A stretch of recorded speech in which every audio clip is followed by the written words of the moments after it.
Welcome to the Mindset Game podcast. I'm Vered Kogan, and I'm thrilled to introduce you to our special guest today, Artie Isaac. Artie is a keynote speaker, CEO, executive coach, and creativity trainer, teaching improvisation techniques to organizations and Vistage worldwide peer advisory groups throughout North America.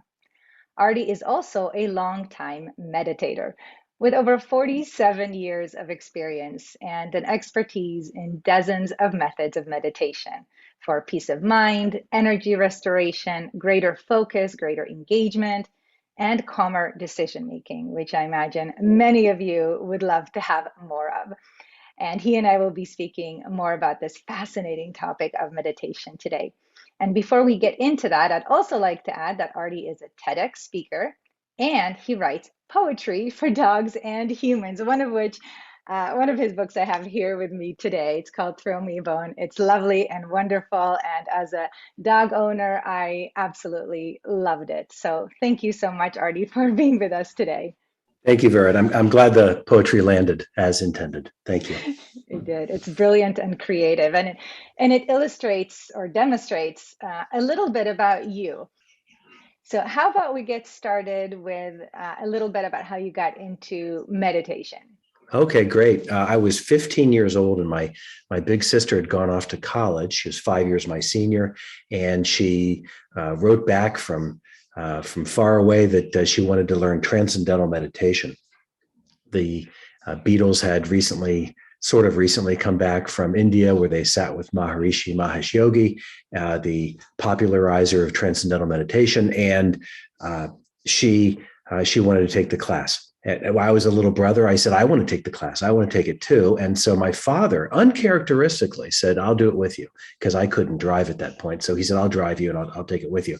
And he was a lovely guy, a blessed memory, great guy. But we didn't do stuff together like this. This was just crazy. It was out of character. And then he broke his leg on the tennis court. And my mother said, okay, I'll drive and I'll do it too. And that was even more astounding, because she never, lovely, wonderful person, but depth was not her game. Anyway, so the three of us did TM together. And I practiced Transcendental Meditation from the age of 15 to I'm 62 now. And only recently have I explored other forms of meditation over the past 10 years and over the past years, especially. That's a cool story because it demonstrates kind of synchronicity, right? These events that happen and all of these things, right? And it brought you and your family, together with this very amazing modality for healing. So for some listeners that have never heard of transcendental meditation or don't really know what that is, or generally even meditation, what is that? Transcendental meditation is a particular school of meditation that has a variety of aspects, like a mantra that we are given to repeat to ourselves, and a certain recipe for when to do it and for how long to do it. It's very easy. The very objective, if there is an objective, is for it to be easy. Meditation, more broadly spoken, it is a skill development activity that helps us build our talent for engaging in the present moment, for not letting the ego drive us into the regret of the past or the apprehension of the future, but rather the bliss of this very moment. Because no matter how tough things are, and things are tough, they aren't necessarily, in fact, they're rarely tough in this moment while we're drawing breath. They are 15 seconds from now, perhaps, or 15 hours from now that we are worried about. And so meditation is, I define it very broadly. It's, the activities include, I would say, an active withdrawal from the distractions and engagements of the day. So meditation is more what we're not doing, because there's not a lot to do while we're doing it. In fact, we're not really doing much at all. So I imagine a lot of people listening right now are like, oh my God, that sounds amazing. But I just struggle with being present. It's like the mind, the chatter is going on all the time. How do I quiet that down, right? To even just sit down for a few minutes and just be, as you said, in the present. Uh, we'll never quiet down. I don't think. I don't think we can quiet down our mental chatter. It is. Forever and all consuming. I think what we can do is have moments where we recognize that we're not chattering away. So an example that comes to mind, and it came to mind in our prior conversation, that there's a form of meditation, which I'm going to invent right now, called a sneezing meditation.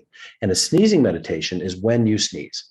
And when you sneeze, there is, like it or not, scheduled or not, and generally not, it is a moment of complete mindfulness.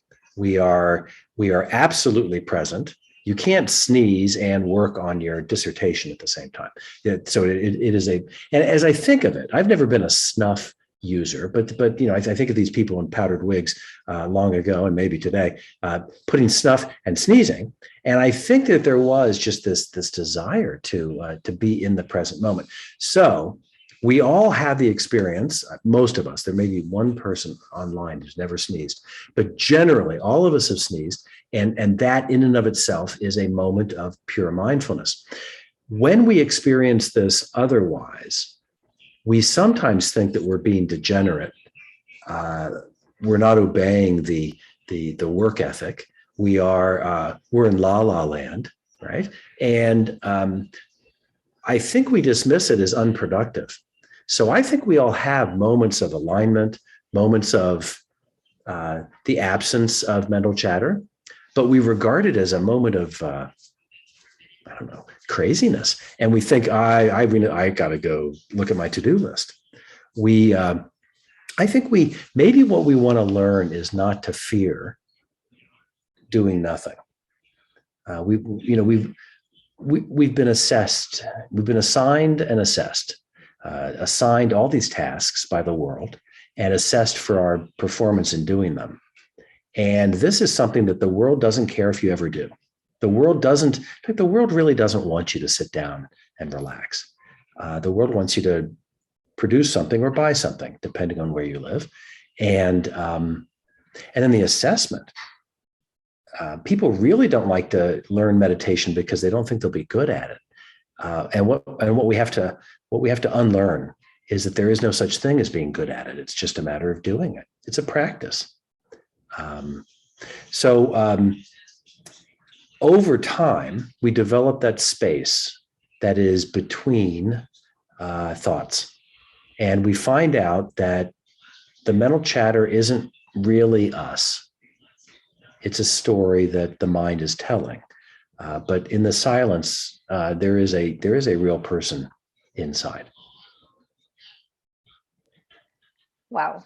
So thank you for sharing that. I 100% agree with you around kind of the world demanding of us to do things in our perception. And of course, of the assessment. Again, that is our perception. And when we can just kind of put that aside in the sense of just letting ourselves, giving ourselves permission to just be, then we can, the body can begin to allow us to just rest. And so I'm curious about a little bit about kind of the science of that, like what actually happens when people slow down for a little bit and just take a few minutes out of their day to be present in the moment. I'm not a good scientist. I'm a bad scientist. I have very little data, and I use the data that I like better than the data I don't like. So I would just tell you a personal story. There is science out there that validates the therapeutic, preventative benefits of meditation. But I will tell you a story. I was in my early 30s. I owned a small company. I had the beginning of plantar fasciitis, the pain in the tendon, the Achilles tendon that made walking difficult. And I went to a orthopedic, and the doctor gave me a boot that I was supposed to wear, and drugs I was supposed to swallow, and exercises that I didn't do, and nothing worked. And then eventually it spread to the other foot, and I thought, oh, great, it's contagious. And it was.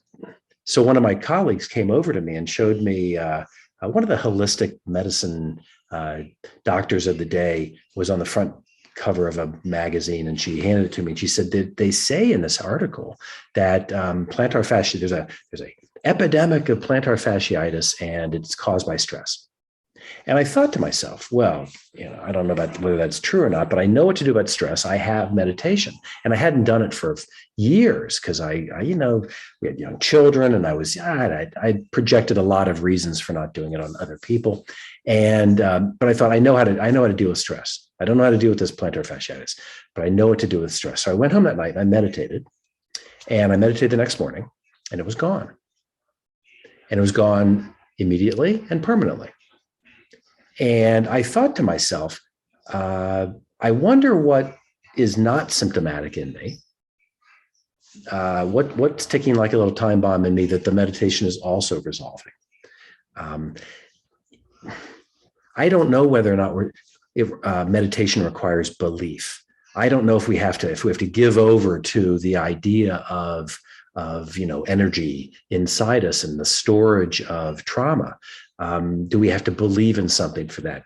Maybe. But I would tell you this, I've yet to meet somebody who wouldn't agree with the following, that it's a good idea to relax for 20 minutes in the morning and 20 minutes in the mid-afternoon. It has a cost. You have to check out a little bit. You have to play hooky. Not have a cost, but everyone I have ever met has said, yeah, I don't need science to tell me that closing my eyes and sitting quietly in the morning and the afternoon, it would be good for me. How to do it? Difficult. That it's surely science would validate it. That's easy to agree. That's an incredible story. And it makes sense, right? We know that 60 to 80% of primary care physician visits are stress related. And we also know there's plenty of research showing that meditation does help lessen stress. So put two and two together, right? What you're sharing is backed up by science, of course. And so what about for those individuals that might be saying, okay, sitting down for 20 minutes a day, right? Kind of playing hooky from all the stuff I need to do, letting go of assessing myself. All right, I can do that. But when I do that, I get even more stressed out because then I sit there and I think about all the stuff. So, and I've had people share that with me, that when they've tried to meditate, it makes them even more anxious than they were before. So what can they do? Well, the verb they chose, and I hear that, I'm trying to meditate. The choice of verb is already a recipe for meditational disaster. We don't try to meditate. We simply sit, and we give ourselves something to think about. And it could be a mantra in some traditions. It could be what Thich Nhat Hanh teaches or taught until his death a couple of months ago. And he didn't believe in death, so it's kind of hard to mourn him. All he's asked us to do is the following. He's asked us to sit, and when we breathe in, to think, I am breathing in. Inhale. As I breathe in, I think the word in or inhale, or I am breathing in. I'm just aware of it. And when I breathe out, I smile. When I breathe in, I think I'm breathing in, and I relax my shoulders, and I breathe in. And when I breathe out, I smile. I smile because I realize I'm among the people breathing in today. And when he joined the group of people not breathing in today, which is the group of people he's with now, that's all that changed. So the question is, what do I do when the thoughts are bubbling up and I feel stress and anxiety because I am, in fact, two things. I'm not taking care of this thing I'm thinking about because I have to go, type a letter, or, make a decision. And I'm not even meditating well. This is terrible. This is like, I'm not doing anything. What we do is when that happens, we say to ourselves in that little mental chatter, we say, I'm having a thought. I'm thinking about the stuff that I need to do. I'm even thinking about I'm not meditating well, and that's a thought. And so all we do is we then return to the breath, and we think I'm breathing in. So imagine this: you're driving an automobile, you come to a railroad crossing. The little gate comes down, the blinking lights and the ringing bell, and the train comes through. And you look at the train, and you do in fact see the train, but you don't get on. You see a tanker car, you see a box car, you see a flatbed, and you look at it, and you know what those are, and it's a train of thought. And you are seeing these ideas go past, but you don't get on with them. You just say to yourself, "Oh, that's a train," but you don't get on. So when you have a thought, funny moments, a little bit like the sneezing meditation that I joked about, but didn't joke about earlier. When we have a thought, and the thought is, I'm anxious because I'm not meditating well. That is, at the moment we think to ourselves, "Oh, I'm having a thought," that is a moment of pure mindfulness. You're never more mindful than when you are realizing that you're scolding yourself. So, and yet we don't want to congratulate ourselves either. We just want to go back to the breath. It does become easier. It's a practice, and it does become easier. I would recommend two things. Do it. Go find, for me, I have to go sit on the couch. I know where I sit. I just have to go put my butt on the cushion. And the other thing I would recommend is declare an intention before you start for how long you'll do it. 1 minute, 5, 20, however long, but don't ever stop before that amount of time. We want to build a sense of delivering on our own intention. And so that will help you because the apprehension that you described, Verit, is enough to make us get up and leave. And so we want to say, nope, this is part of it. Even this is meditation.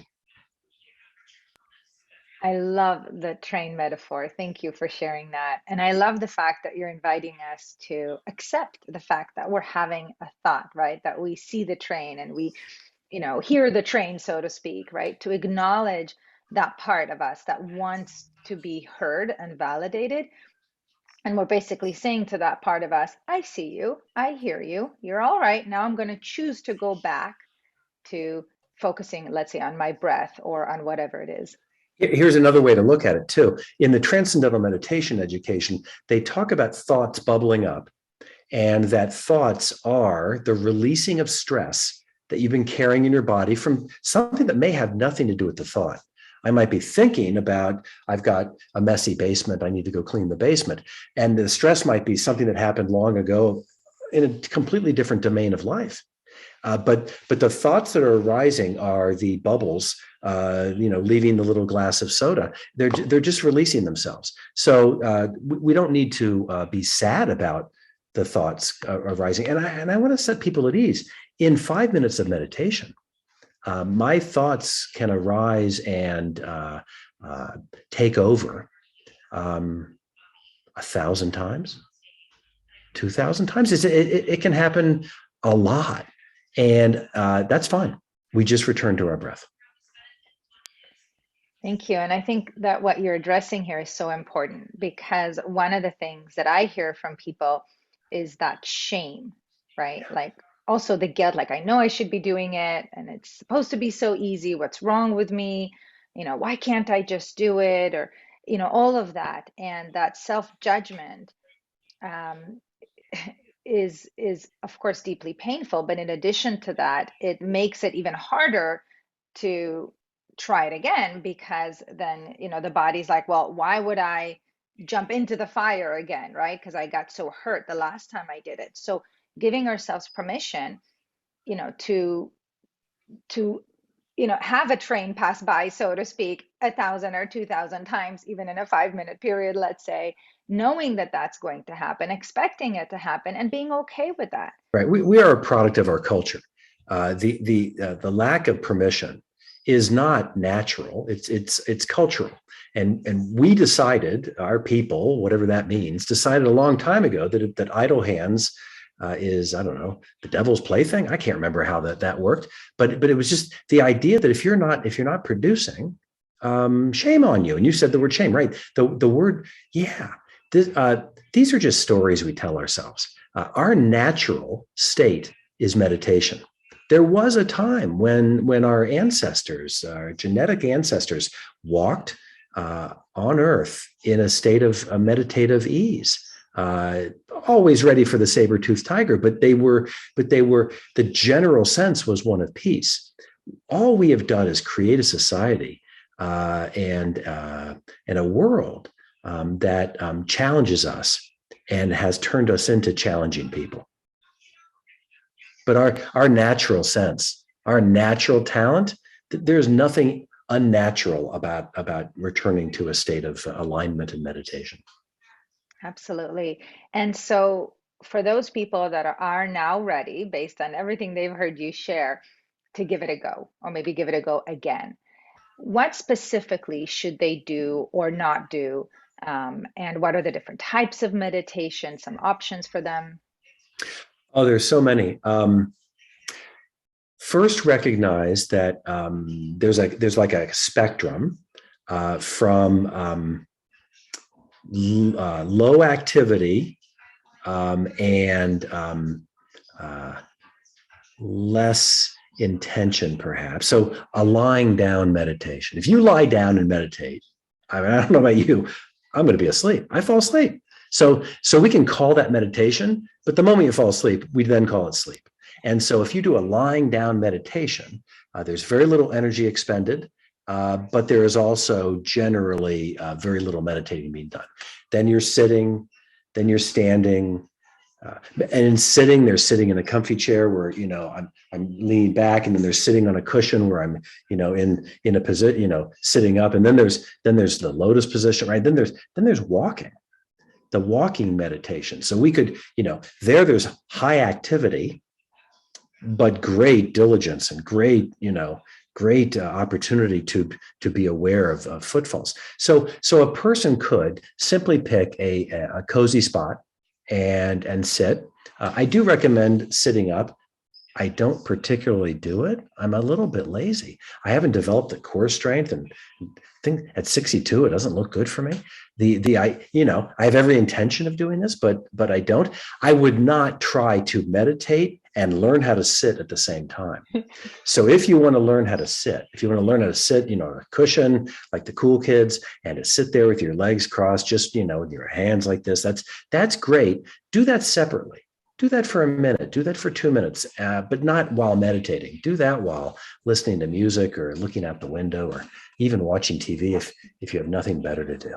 And eventually you might bring that into your meditation. I'd recommend sitting up to the degree you can, just as a way of not falling asleep. And then I would also explore walking meditation. Thich Nhat Hanh wrote a very simple book called How to Walk. And it's nothing more than walking slowly, deliberately, without your earbuds, without your dog. Although I guess there's a dog walking meditation, I'm sure. But the idea that you can simply walk and feel each footfall and pushing against the earth, that we're pushing on the earth. Be aware of that. And if you walk very slowly, it can be difficult because the momentum equation is very different. But that can be done to bring greater awareness to the walking. There's a smiling meditation where we smile as we sit there with our eyes closed. It's best if we're not in public. There's a laughing meditation.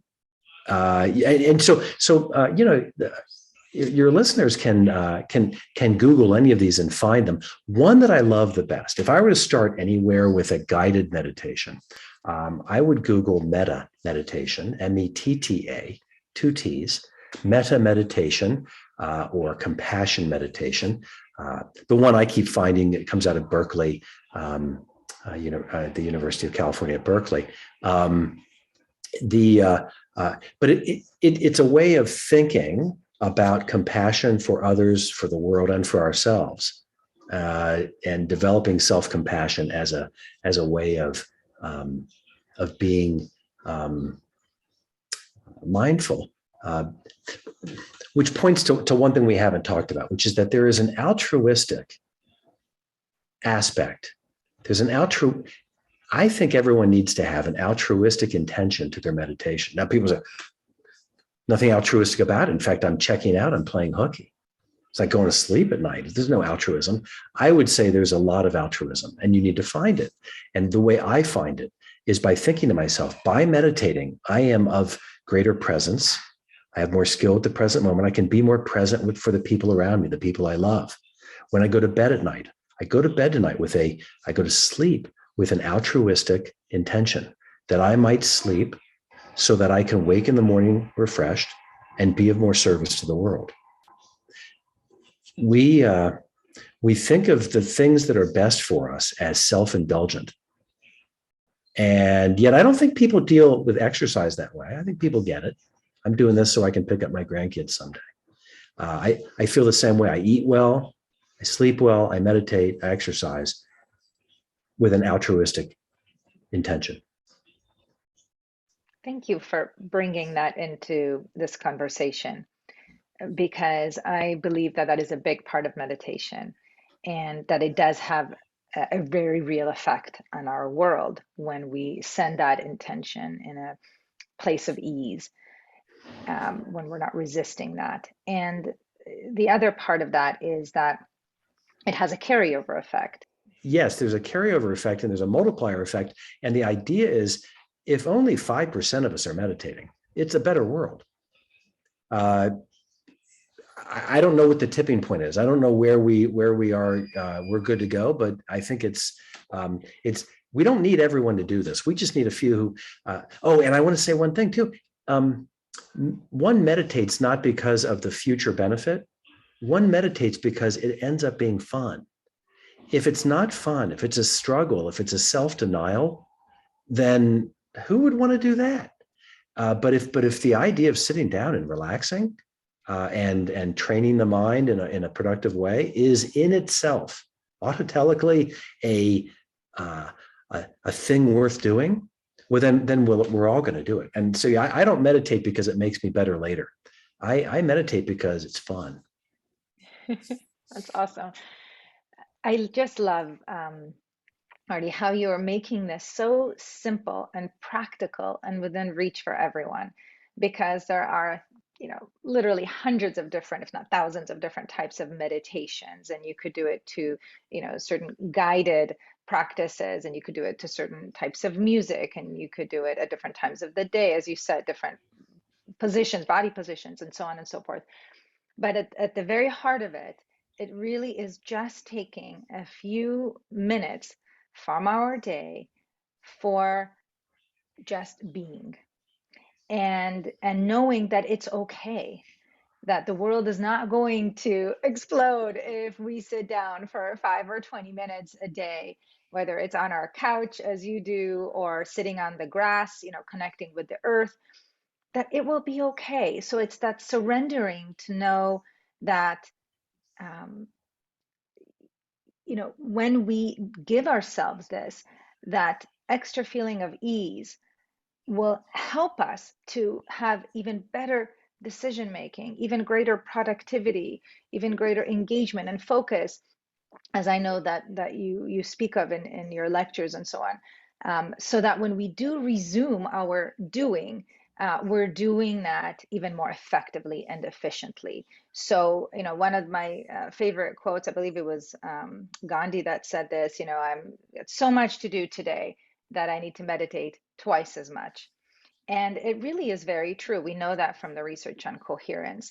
So, what else, if anything, is coming to mind for you right now, for those individuals that are kind of right on the fence right now, about kind of whether to do this or not, or maybe they've tried and and it didn't work?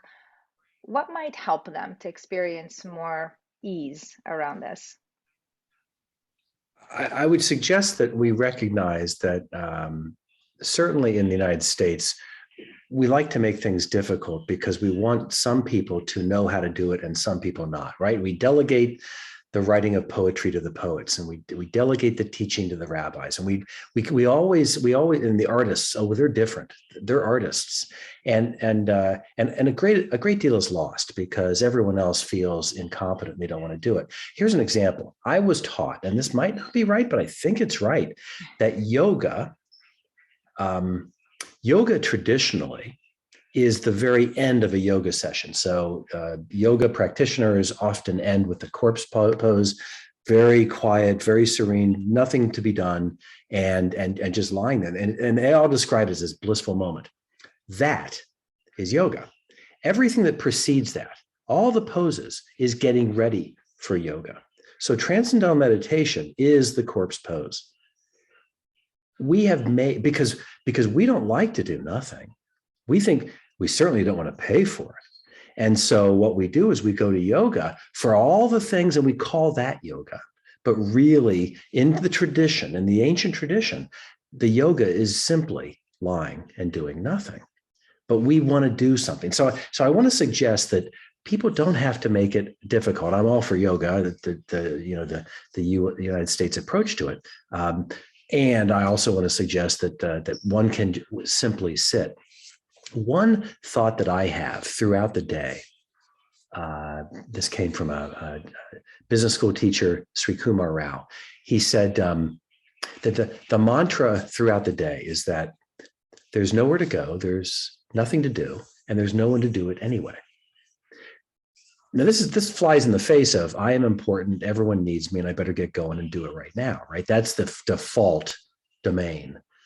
But really, if we think to ourselves, there's nothing to be done, there's no one to do it, and there's nothing to be done, there's no one to do it, and I'm not going to do it anyway, however that's to be phrased, it's very quieting, and you can meditate on the go.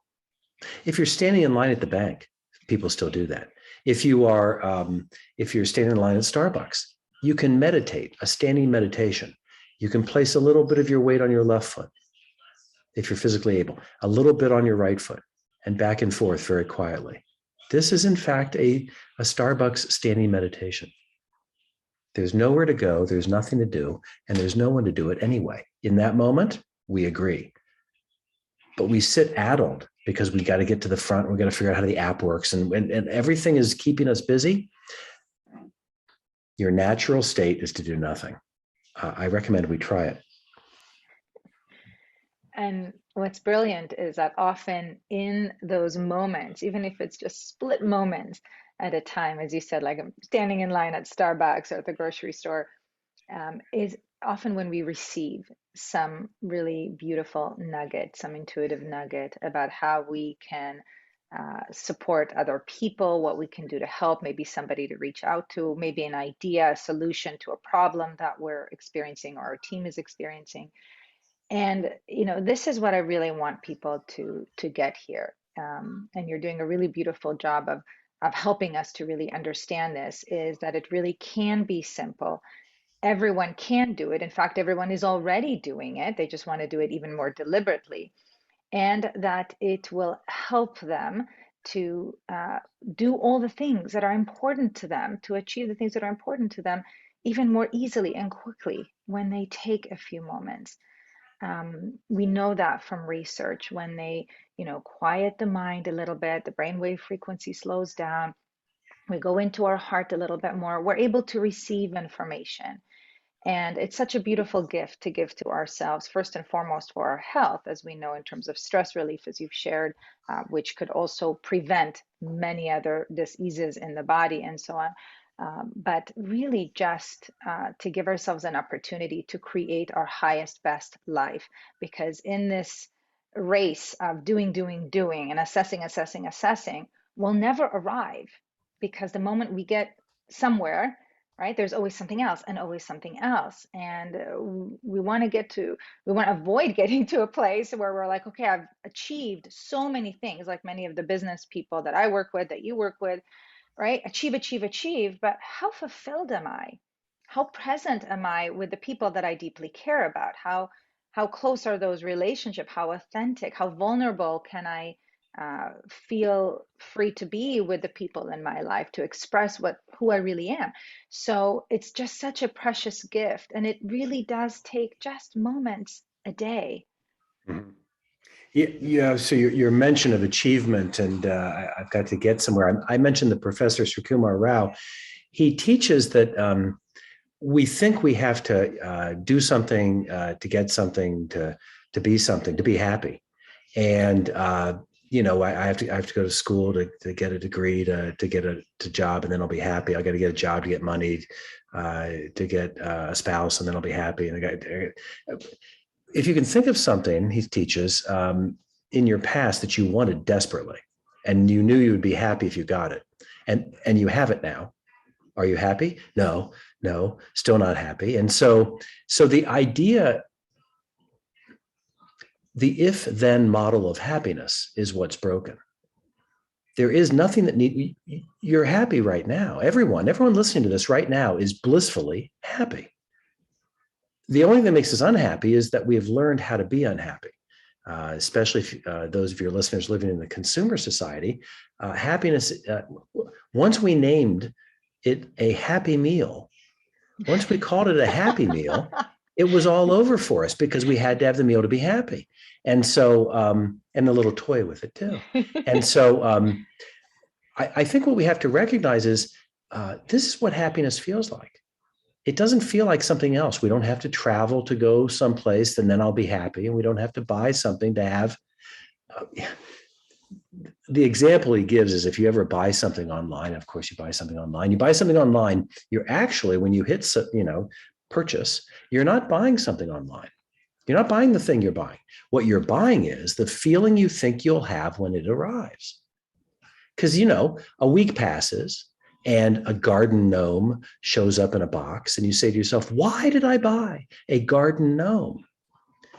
I don't need this. You never did buy the garden gnome. You bought the feeling you thought you'd have when the gnome arrived. And so, so we are happy, but we've taught ourselves how to be unhappy. If we want to unlearn that, just sit and breathe. I feel, I just want to say, I am not a teacher of meditation. I mean, I do, but I have a practice, and all I can do is share what others have said to me.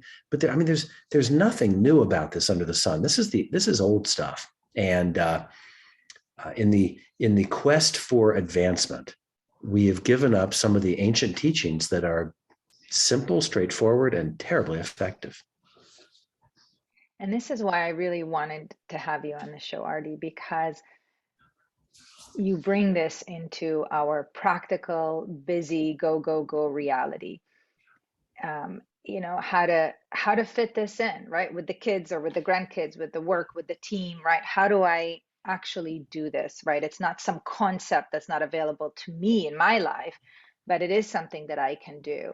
And I know that you work closely with executives, many, many executives, and you support them through chairing peer advisory groups. I'm excited to be with one of your groups coming up soon. So those individuals, I know you're familiar with the kind of general mindset of very high achieving, high performing individuals. What works for them when you share this content? What do you find works for them? What are some of the objections that come up when you share this?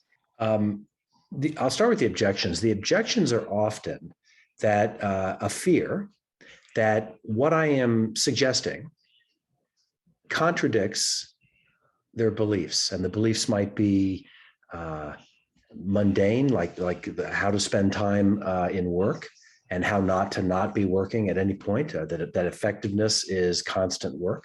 It might be theological. They think this might run afoul of their deeply held theological beliefs. I don't think it does either. I think it in fact enhances both to the degree presence of mind and presence of body can and presence of spirit can make you better at work and better at your belief structure. Those are the obstacles. What works is I think demonstrating I start meetings with a 10 breath meditation. Sometimes I give them something to think about when they breathe in, when they breathe out.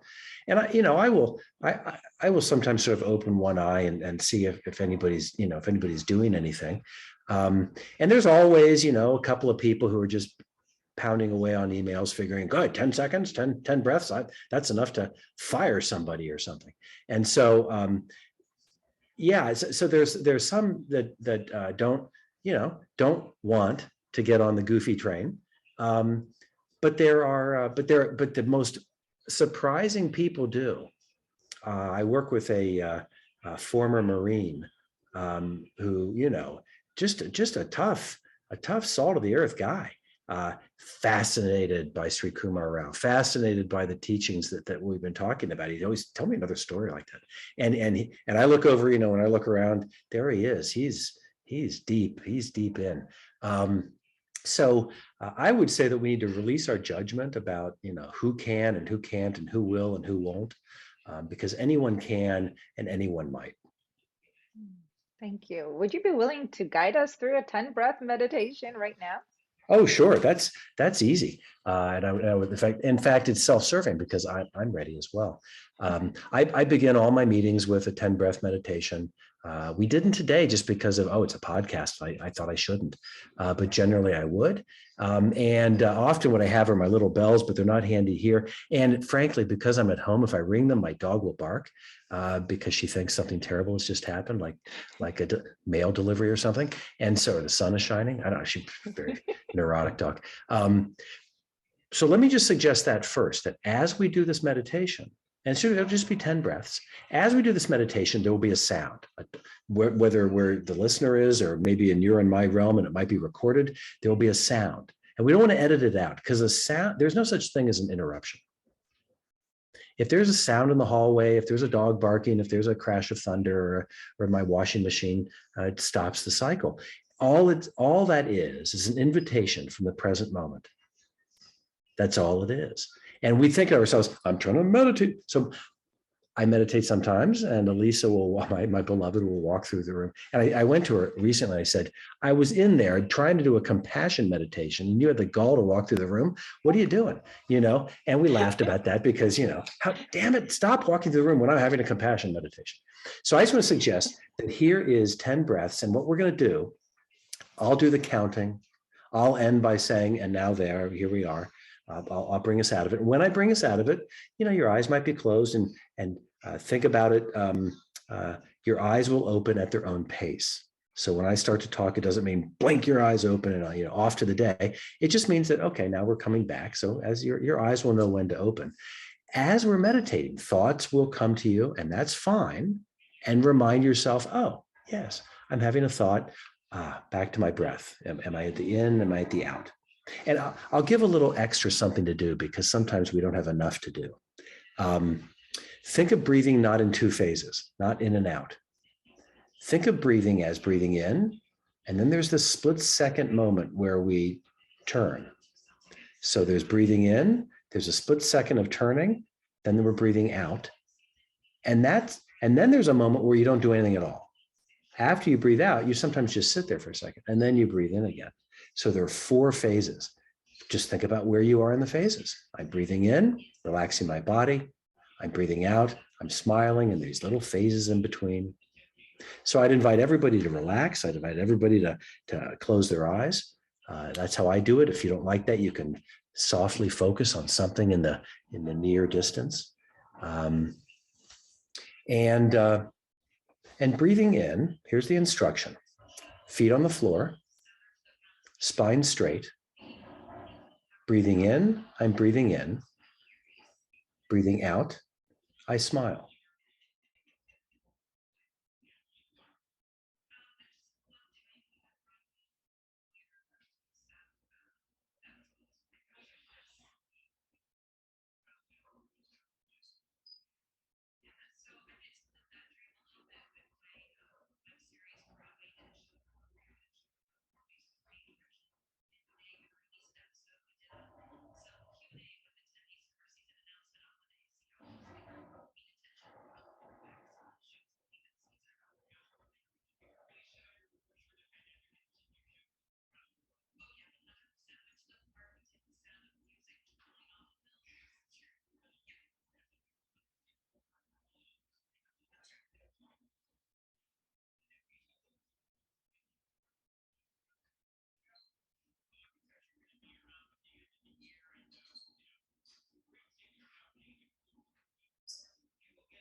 And so the eyes open at their own pace.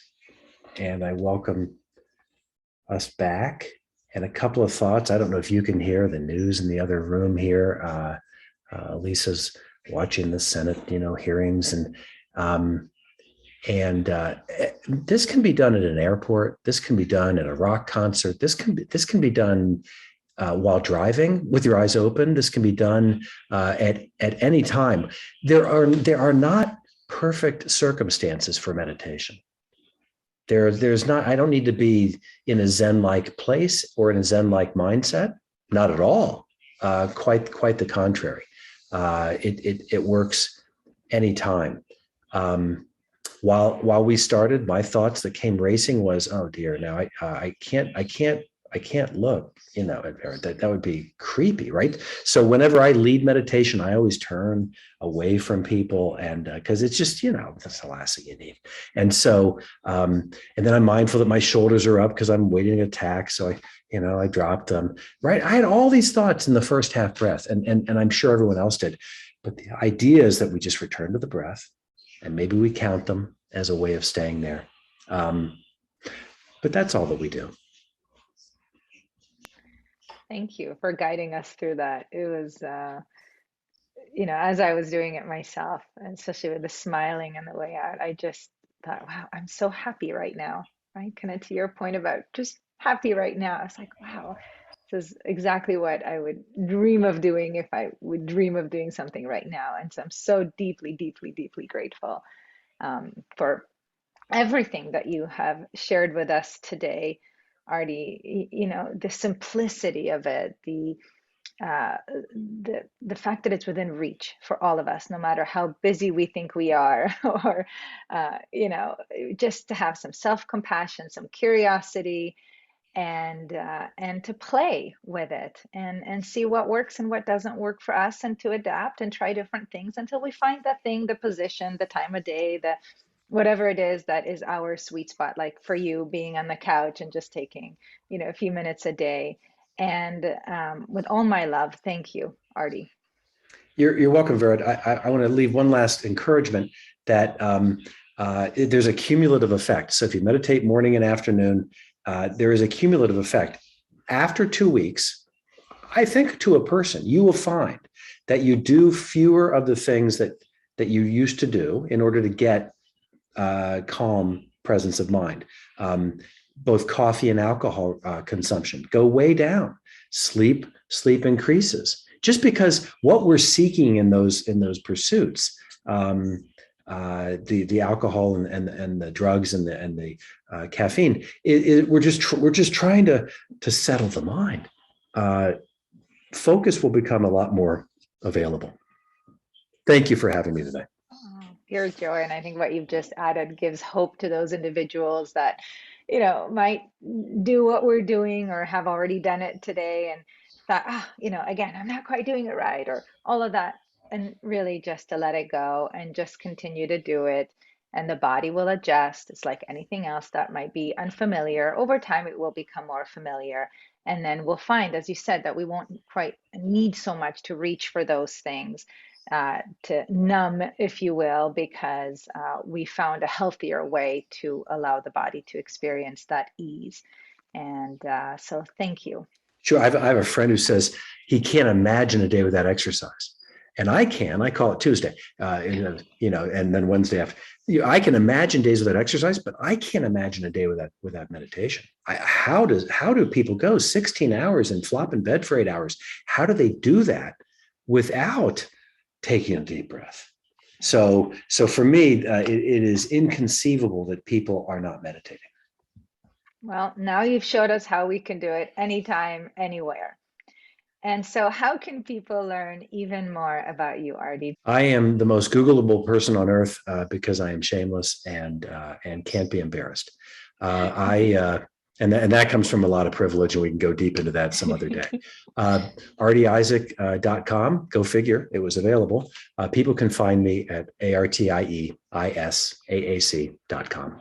And I'm happy to engage with anyone, questions, thoughts, something you find amusing. If you want a poetry for dogs, let me know. Awesome. Well, thank you again. Really deeply grateful for your presence here with us today, for making this easy and doable for all of us. Thank you for having me.